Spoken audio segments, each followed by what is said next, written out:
Le meilleur rendez-vous est celui que j'ai avec vous pour parler de la technologie ou encore une fois, recevoir des entrepreneurs et aussi prendre de vos nouvelles mais aussi des avis sur des sujets du web. C'est parti pour un nouvel épisode de Hightech 221.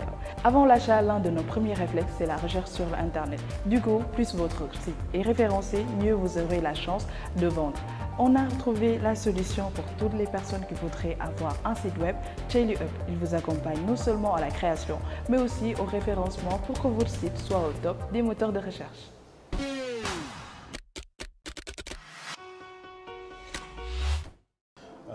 ChailyUp est une start-up qui évolue dans le domaine du web.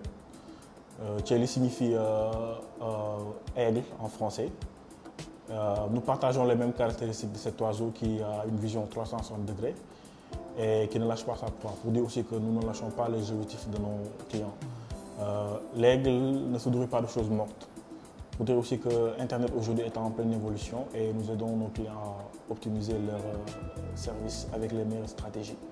Et Up est rattaché à Startup qui signifie croissance en anglais. ChailyUp, nous proposons des services en création de sites vitrines pour exposer votre entreprise sur le web, en création de sites e-commerce pour vendre vos produits en ligne avec tous les moyens de paiement disponibles aujourd'hui, en création de sites news ou blog pour partager vos humeurs ou bien des sites spécifiques en fonction de vos objectifs. Nous avons également des services en stratégie digitale comme le marketing des réseaux sociaux aujourd'hui qui vous permettent de publier selon des fréquences en fonction des cibles à atteindre. En graphisme avec un accompagnement en création de logos, de plaquettes, de flyers entre autres. En vidéo avec des propositions de films pour présenter votre activité. Je vais donner quelques conseils en termes de création de site internet pour que ce soit performant. On va déjà commencer avec le nom de domaine qui doit être mémorable et facile à écrire au niveau de la barre d'adresse. Exemple yaham.com. Aujourd'hui, c'est un nom de domaine qui peut être partagé facilement. L'extension également doit répondre aux objectifs de vos services, de vos produits. Par exemple, aujourd'hui, quand on parle de .com, c'est lié à tout ce qui est commercial, tandis que le .org aujourd'hui est réservé aux organisations. On a la vitesse de chargement qui joue beaucoup. En moyenne, on te dit qu'un internaute ne doit pas faire plus de 3 secondes pour partager un site, pour visiter un site internet. Ouvrir une page web, entre autres. Il y a la sécurité. Si on remarque bien aujourd'hui, à travers un lien, on a le HTTPS au lieu de HTTP seulement. Le HTTPS, ça signifie que votre site est sécurisé et que toutes les données sont cryptées. Aujourd'hui, quand on parle de référencement, je vais d'abord définir le référencement, qui est un ensemble de pratiques qui permet ensuite d'avoir un bon positionnement sur les moteurs de recherche. Quand on parle de moteur de recherche, on sait aujourd'hui que la référence c'est Google, après on a Bing, etc. Donc, techniquement parlant, il y a des optimisations offertes au niveau du back-end, comme choisir des mots-clés pertinents par rapport à votre domaine d'activité. Il y a le temps de chargement qui joue beaucoup, il y a le design, la fluidité. Aujourd'hui, on parle de plateforme user-friendly, c'est-à-dire l'utilisateur, l'internet, doit pouvoir parcourir les pages de manière vraiment fluide. Il y a le contenu et les liens hypertextes. Votre site redirige vers quel lien. Il y a les méta. Bon, tout ça, c'est peut-être un peu technique.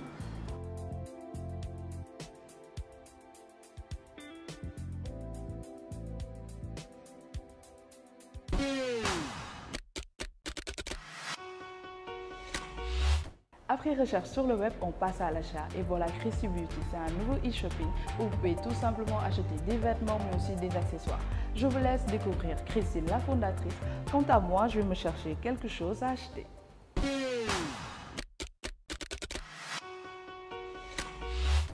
Chrissy Beauty Shop, autant pour moi, est une boutique en ligne et spécialisée dans la vente d'accessoires de mode pour hommes et femmes, modernes et tradimodernes. D'accord.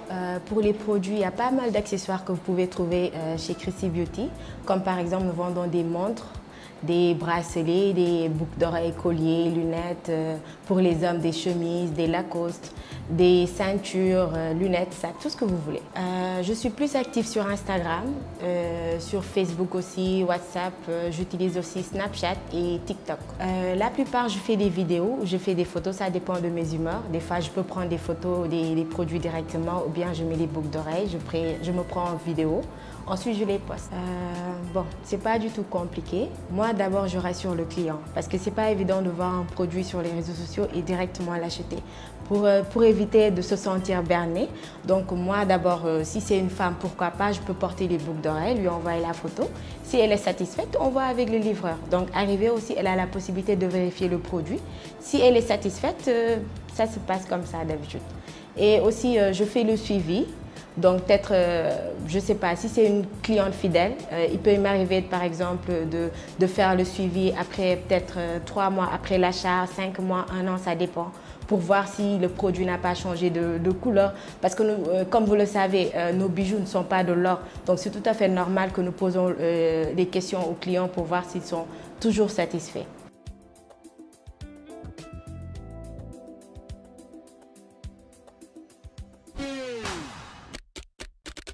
Pour bénéficier pleinement de nos fonctionnalités de tous nos smartphones, on est obligé de télécharger d'autres applications. Par exemple, des applications de montage vidéo, des applications pour écouter de la musique. Moi, je suis accro à tout ce qui est application montage vidéo. Alors, je suis curieuse de savoir quelle application vous téléchargez le plus.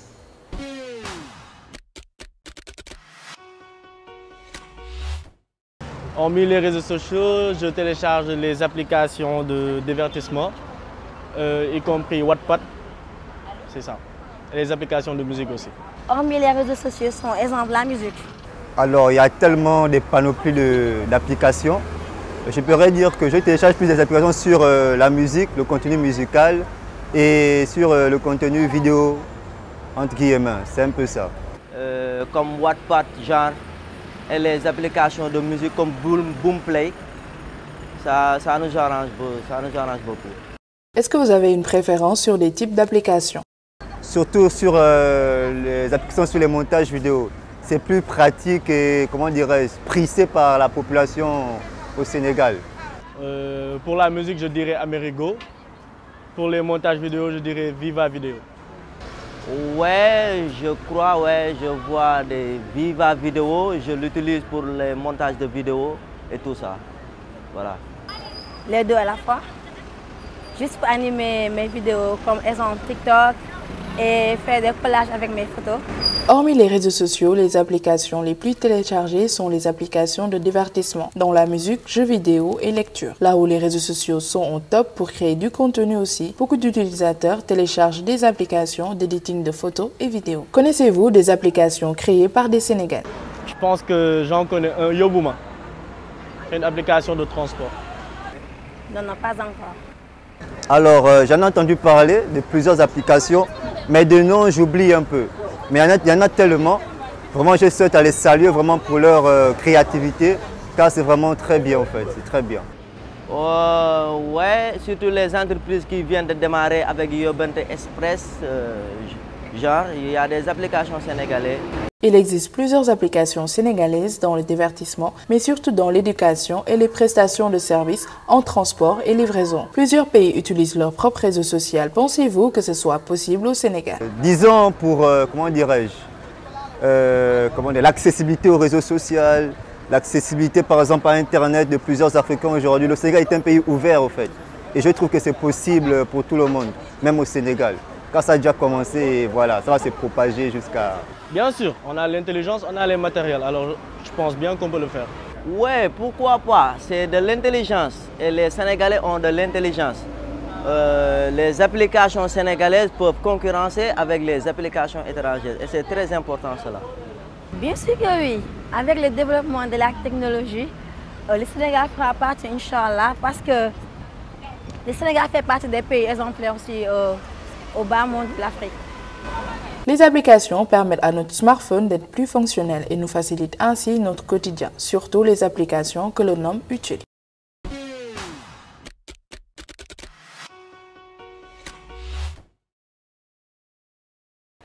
Digital Product Manager, c'est le métier auquel on s'intéresse aujourd'hui. Le Product Manager joue un rôle très important dans la gestion des produits et services digitaux. Et aujourd'hui, on reçoit une personne très brillante que tous les professionnels devraient reconnaître. Awa, bonjour. Bonjour. Comment tu vas, Awa? Ça va et toi? On est très heureux de te recevoir sur le plateau de Hightech 221. Je vais te laisser te présenter à nos chers téléspectateurs. Donc, je suis Awa Ba, comme elle l'a dit, Product Manager à temps plein et part-time YouTube Content Creator et Instagram peut-être, I guess. Et puis, voilà quoi. Tu as plusieurs chaînes. Voilà. Ok, et en fait, si aujourd'hui tu devrais nous dire une définition simple d'un Product Manager, ce serait quoi? Un product manager, c'est quelqu'un qui va se charger, c'est un peu un chef d'orchestre dans la gestion de tout ce qui est produit digital.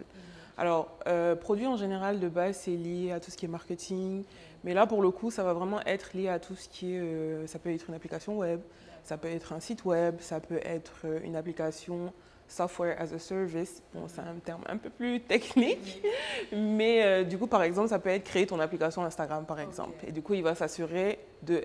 On répond à quoi? C'est quoi la proposition de valeur? Est-ce que c'est simple pour les utilisateurs? Le développement de ce produit, du coup, il va beaucoup interagir avec les équipes techniques. D'accord. Donc, que ce soit des développeurs ou des experts techniques en général. Et jusqu'à la production, que ce soit le pricing, donc la facturation par rapport au client, le modèle, à quel moment il faut le lancer, etc. C'est beaucoup de travail. Énormément. Énormément. Et d'ailleurs, en fait, c'est quoi les responsabilités d'un Product Manager? Alors, comme j'ai dit, un Product Manager, ça va vraiment être centré sur tout ce qui est le chef d'orchestre. Okay? Donc avant, par exemple, j'étais Product Owner, donc j'étais beaucoup plus dans la phase développement. Développement, c'est quoi? C'est par exemple ce que tu vas dire, par exemple, toi tu peux me dire, ah ouais, j'ai besoin d'un site web, je ne sais pas moi, pour vendre mes habits, et je vais te dire, ok.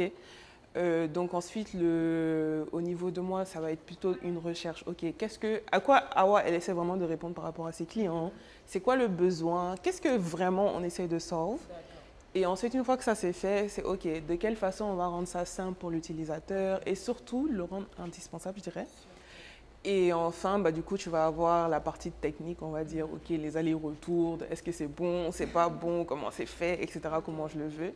Et jusqu'à la production, du coup, et aussi à tout ce qui est la stratégie de déploiement. Déploiement pour que ça marche. C'est ça. Donc, parce que tu as plusieurs phases. Tu vas avoir la phase, je ne vais pas dire test, mais un peu bêta. Tu vas avoir la phase grand public. Tout dépend de quel type de produit, c'est quoi ta cible, etc. En tout cas, c'est beaucoup de travail. Aujourd'hui, par rapport à ton expérience et ce que tu vois sur le marché, selon toi, c'est quoi les critères d'un bon, on va dire, ou un produit, que ce soit un service, qui est à succès?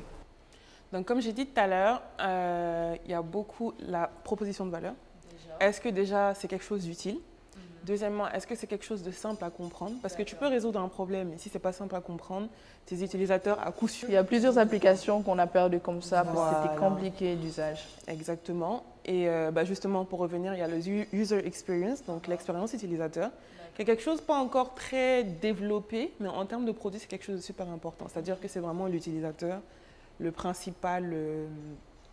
Enfin, vu que c'est notre cible principale, il faut vraiment que lui, il soit à l'aise, qu'il puisse comprendre qu'est-ce que ça résout. Et surtout, est-ce que ça m'apporte vraiment de la valeur? Est-ce que mon expérience, c'est-à-dire quand je dis expérience, c'est-à-dire quand j'ouvre mon téléphone, voilà, comment ça va se passer, etc.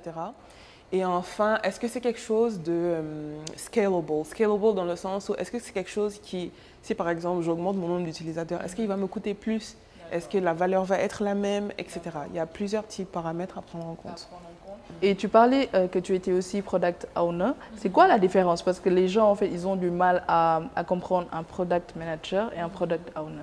Alors, déjà, il faut savoir que Product Owner, de base, il peut exister un rôle. En fait, il existe normalement que si on applique les méthodes agiles. Donc, principalement, en général, Scrum, ça va se retrouver dans d'autres méthodes. Et voilà, agile, en gros, c'est juste la capacité de s'adapter assez rapidement aux changements, pouvoir prendre en compte les retours utilisateurs de façon continuelle. Et lui, comme j'ai dit, il va être beaucoup plus dans le cycle de développement. Donc, c'est-à-dire dans le day-to-day, par exemple. Moi, aujourd'hui, je ne vais pas forcément être la personne qui va interagir avec le développeur pour lui dire « Ok, voici exactement ce que je veux, crée-moi le bouton là, que quand je clique, il va m'emmener sur une autre page, etc. » Mais souvent, ces fonctions sont combinées. Par exemple, avant, dans mon ancien poste, je ne les combinais pas. Mais là, dans ma nouvelle boîte, vu que c'est des produits un peu différents. D'accord. Donc tu peux faire les deux à la fois. Exactement. Ok. Et on est bientôt à la rentrée et si une personne aujourd'hui tombe sur ça, qui est bachelier, c'est quoi en fait les atouts pour toi si on doit être un product manager? Alors, Déjà, il faut avoir peut-être. Ouais, déjà. Ensuite, tu vas me suivre sur ma chaîne parce que j'en parle un peu. Mais deuxièmement, c'est plus, je vais dire en termes de soft skills. Donc déjà, forcément, il faut que tu sois empathique, que tu sois beaucoup orienté problem solving, donc tout ce qui est résolution de problèmes, tout ça. Que tu aies un aspect stratégique, une vision stratégique des choses. Que tu puisses être un leader. Surtout ça, pour pouvoir prendre des décisions. Et surtout, il faut que tout le monde puisse être aligné sur ta vision et surtout te suivre par rapport à ça. C'est important. Et surtout, savoir communiquer. Avec les gens. Parce que vu que tu es centré sur les utilisateurs, tu veux résoudre des problèmes, tu ne peux pas les résoudre sans les gens. Donc, tu es forcément... Tu peux être très sensible à ça. Exactement. Et tu vas être un peu, je ne vais pas dire politicien, mais il faut que tu puisses fédérer entre les différentes parties, satisfaire les besoins de tel sans pour autant léser un autre, etc. Donc... En tout cas, on est très heureux de t'avoir reçu. Tu nous as quand même... moi, je pense que si je devais reprendre, j'allais peut-être être product manager. Qui sait bien. Je pense que ça t'irait bien. Ouais, qui dit, on dit tout. Mais en tout cas, merci d'être venu. Quant à nous, on va passer à Tech World. Si vous êtes accro à votre téléphone et que vous souhaitez réduire le temps de votre écran, j'ai déniché la solution.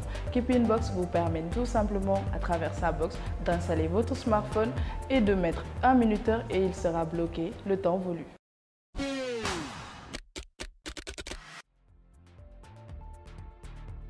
Keepinbox est une boîte qui nous permet de réduire notre temps d'écran. Il suffit d'insérer son smartphone et de régler le minuteur et celui-ci sera bloqué jusqu'à la durée déterminée. Il permet quand même de passer ou de recevoir des appels d'urgence.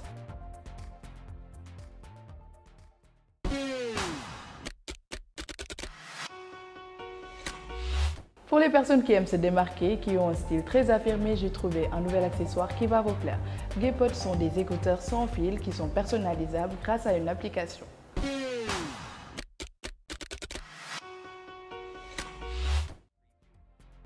Les GayPod ont un système unique permettant un contrôle total de la lumière émanant. Choisissez la bonne nuance pour la bonne humeur, priez à chaque fois. Des boutons de pression innovants et personnalisés maintiennent les GayPod en place tout en gardant soigneusement l'unité de haut-parleur de chaque écouteur séparé du boîtier extérieur. Merci d'avoir suivi cet épisode. On remercie la Case Bio qui nous a reçus dans ce magnifique endroit, Diarabi pour la tenue et Christy pour les accessoires. On se donne rendez-vous dans 15 jours pour un autre rendez-vous digital. Bye!